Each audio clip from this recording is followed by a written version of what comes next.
is the second round of the tournament. I won the first game, and now I'm playing against another kid, unfortunately, because these kids are pretty strong, and I'm playing as black. So let's see what happened. First of all, my opponent played e4. I replied, obviously, with d6, playing the French defense.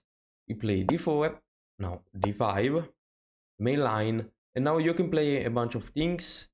You can push the pawn, you can take knight f3, knight d3, bishop d3. Even g3 you could try. There are many answers. So he decided to play the Tarrasch with knight d2, which is a pretty aggressive line, and usually you play c5 or knight f6. But I decided to play pawn take on e4, which is an opening, is theory, and it is pretty solid for black. You don't have any problem, and I like it. So he decided to take, and now the point is that I'm going to play knight on d7, and this is the black brave defense. So what is the point? I want to play knight f6 and try to play this knight, develop the knight this way, probably bishop b7 or d6, and I'm going to castle b6, bishop b7, that's my plan. Black is pretty solid, I don't have any problem.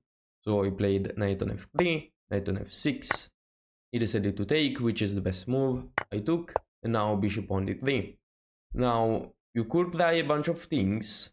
They tried bishop on e7, I see bishop on d6, c5 is the by far most played move. b6 is probably interesting. I played c5, but in the future I will play something else because I don't love this line. So I played c5, and he decided to take, which again is the best move.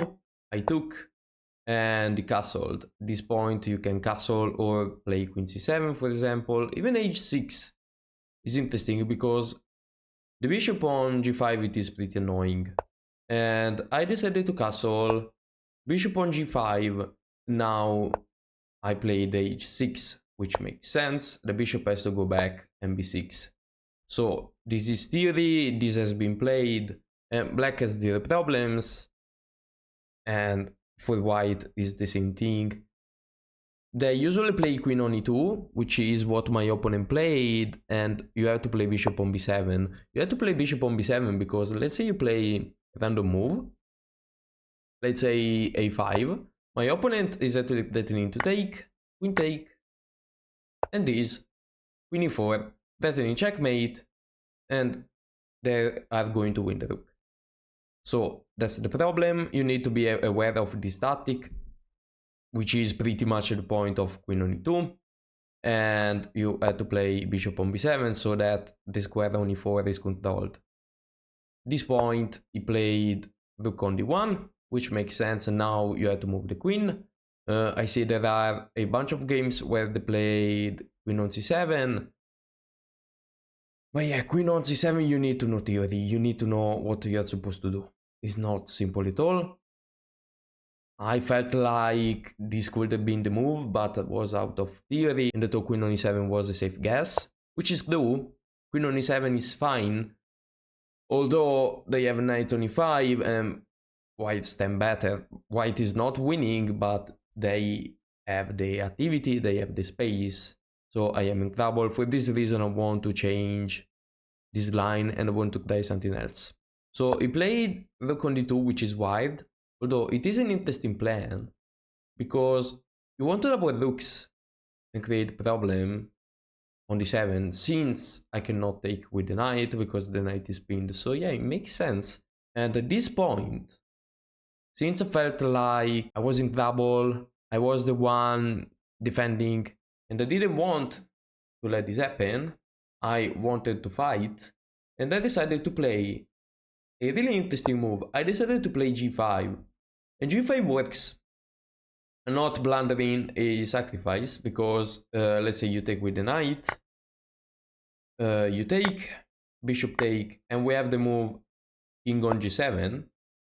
At least that's what I thought. And I thought that if bishop take, we're not going to take with the queen, because there is this check. And I saw that I could have actually taken bishop with the king.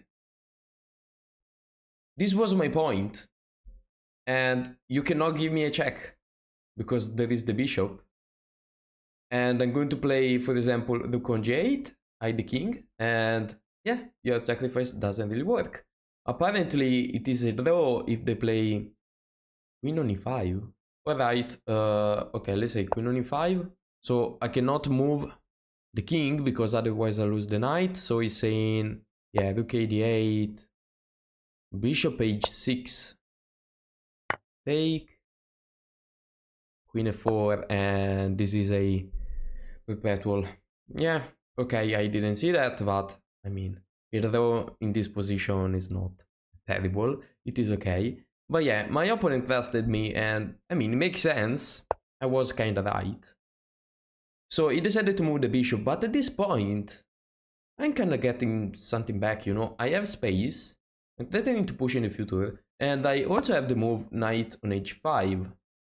You cannot sack the knight in order to win mine, because I can take with the queen. This was my point. So I'm threatening to win the bishop. And there is another thing. If you play bishop on e5, I have the move f6. If you sacrifice, you still lose a piece, because I'm going to take with the h-pawn. At least that's what I thought. Because after queen take, I can take. I'll show you. And this is not mate. So I saw this. Apparently there is this check and then take. Yeah, I saw this. It was slightly better, which is 2. And yeah, instead of doing that, apparently, if you take with the f-pawn, you win. Oh, wait, this. Okay, yeah, you can take this way. Okay, yeah. I win a piece this way. Okay, I missed that. But yeah, so instead of doing that, my opponent decided to play rook on d1. So going for this plan, which is interesting. And at this point, I took the bishop first, because of course, this is not a huge problem since your queen is hanging. So he decided to take. Of course, you have to take with the h-pawn because the f-pawn is pinned. And now rook ad8, preventing this plan. So if you move the bishop, I'm just going to take. Everything is defended.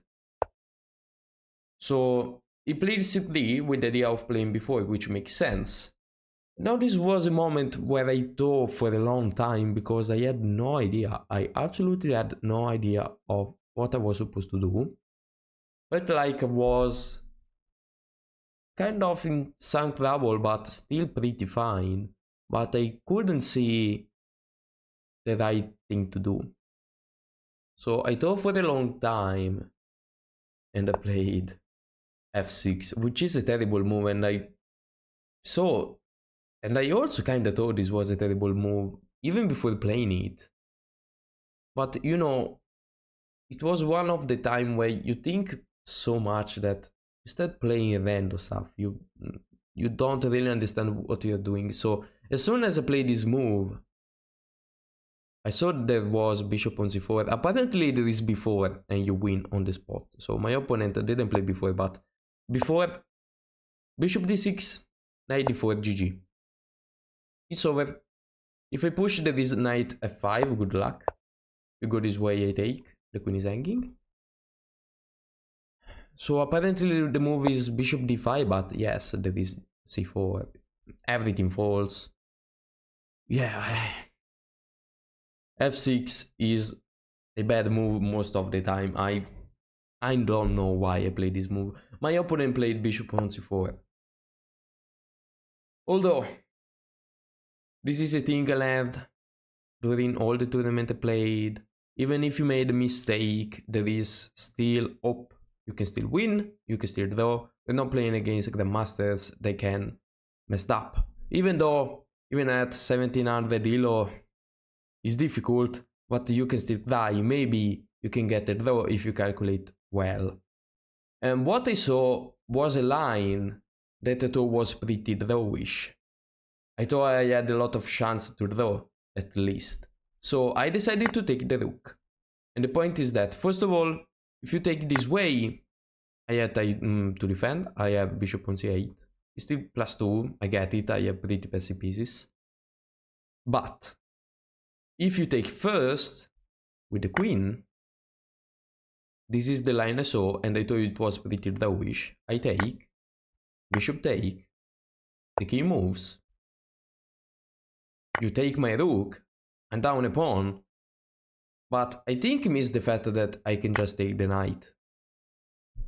And after you take back, I'm down a pawn, but if I manage to play the rooks, it is an opposite color bishop endgame, and you have a double pawn. There is no way you can win it.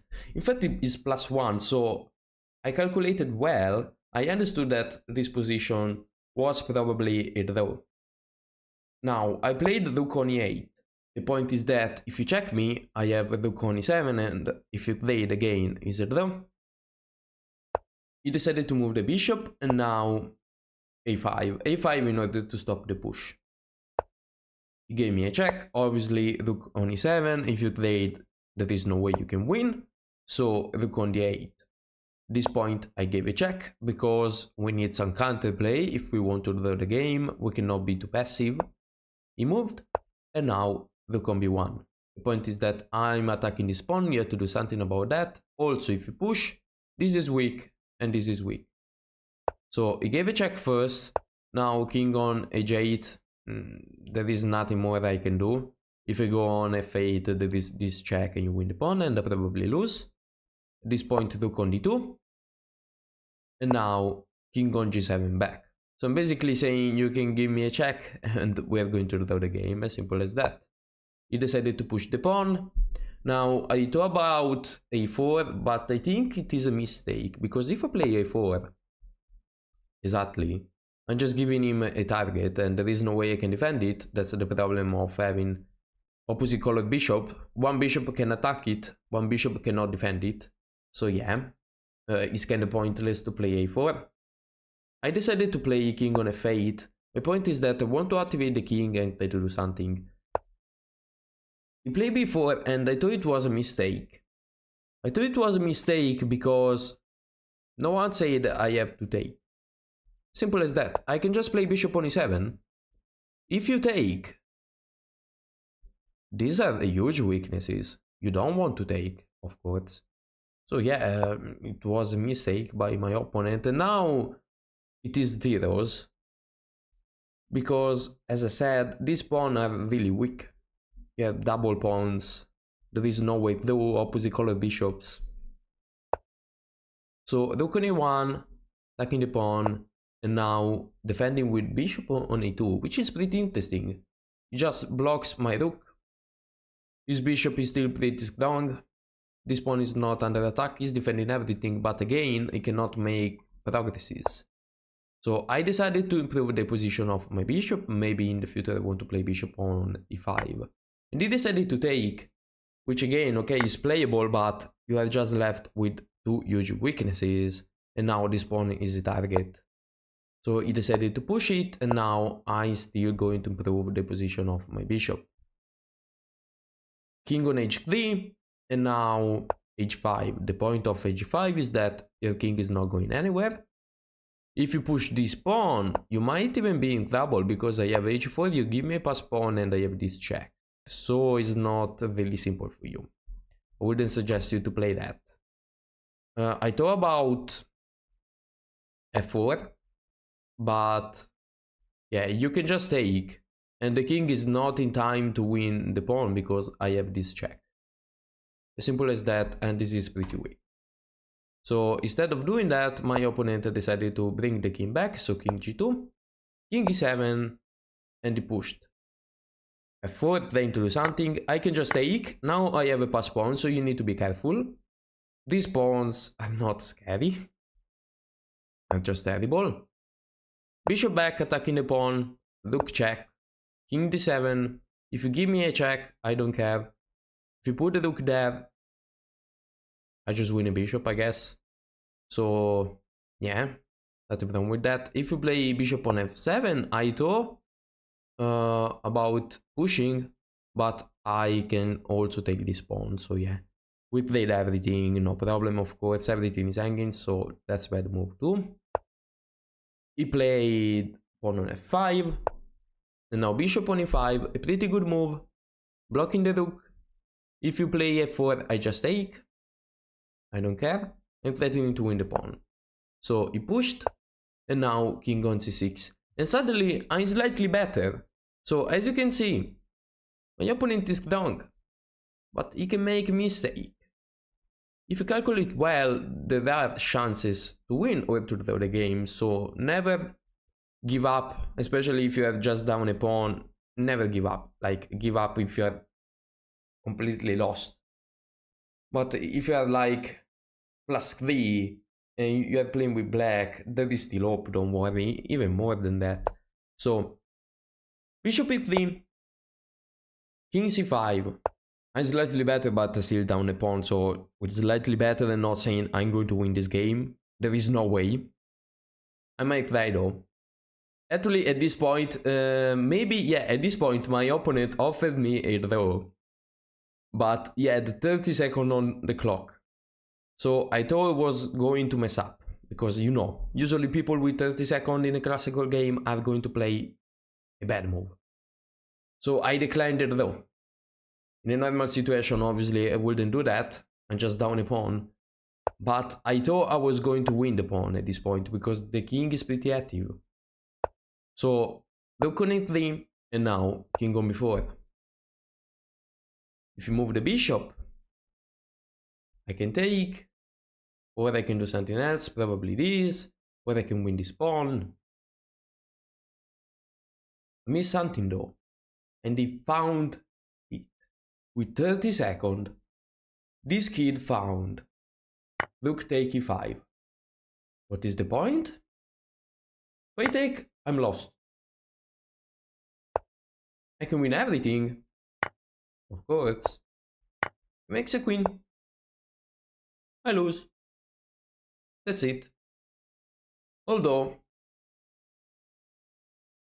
I thought there had to be a way to save this position, because, I mean, your rook is hanging, your bishop is hanging too, there has to be something. And also in fact that if you just take the bishop, there is still no problem, because you go back, and now it is pretty complicated, so you need to be careful. Because if you play a bad move now, you mess up. This endgame is easy for white, it's not easy for black at this point, because I missed this move. So there are two moves that allow you to draw. King take and pawn on h4. If you take this pawn, I thought it was a losing move. I thought it was losing because after this happened, I cannot move the king. If I move the king, you have this check, you played, and you're going to make a queen before me. So if my king cannot move, I'm going to have a lot of problems. So apparently it's rook b8, but yeah, it's not easy to defend this position.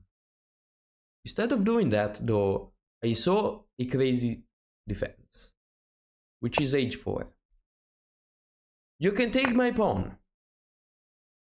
I'm down 2 pawns in this endgame, and I understood this was a draw. The point of h4 is playing h3. King h2. And now rook on f3. You're up 2 pawns. But if you move the rook, I'm going to win 2 of them. This is hanging, and this is hanging. And down 2 pawns, but in reality, I'm going to win a pawn in the next move, and I'm sure I can hold this position, because I'm going to win both of these. Maybe he's going to be left with this. Let's say I lose this. It is an a pawn, so I should be fine. At this point he played rook on f8, which obviously makes sense. And now again, you could take on a4, but I'm not so sure about this.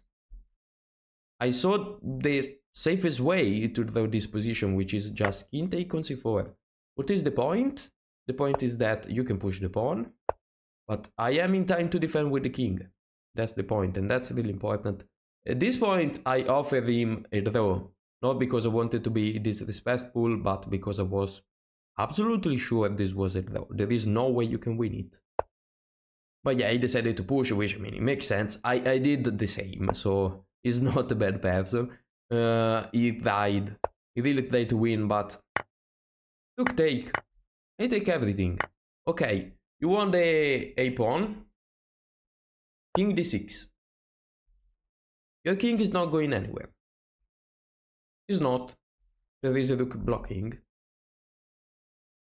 I'm going to reach b6. Rook a7 and I win the pawn. I'm just playing upper piece in this position. Like, there is no way you can defend this pawn. And if you keep checking me, let's say rook on a6, which is the best move, I play this. If you push, of course, I win the pawn in 2 seconds. And let's say you play rook a5, I can just play this. Rook b5, I can just play this. Now he's saying king on h2. Well, even these wins. I mean, those. If we play it, I'm going to win the pawn. But even if I'm not going to win the pawn, and let's say he has a king there, if it is an a or an h pawn, I just have to shuffle the king in this square, and it is going to be a draw anyway. So yeah. So in this position, my opponent offered me a draw, and I accepted it because again, there is no way to do. So what can I say about this game? My opponent played with 95% accuracy and I played with 93. The only mistake I made was that stupid blunder. It was one blunder, but that loses the game, so yeah, shouldn't be happy about that, of course. I'm happy about the fact I kept being calm and collected, and after that blunder I played a pretty good game. I managed to hold a losing position because it was losing with every play. So yeah, I'm feeling like I'm getting better from tournament to tournament. Of course, need to improve. Of course, I need to stop playing this move. But yeah, this was a good draw. So that's it for today, guys. And see you in the next video with round 3.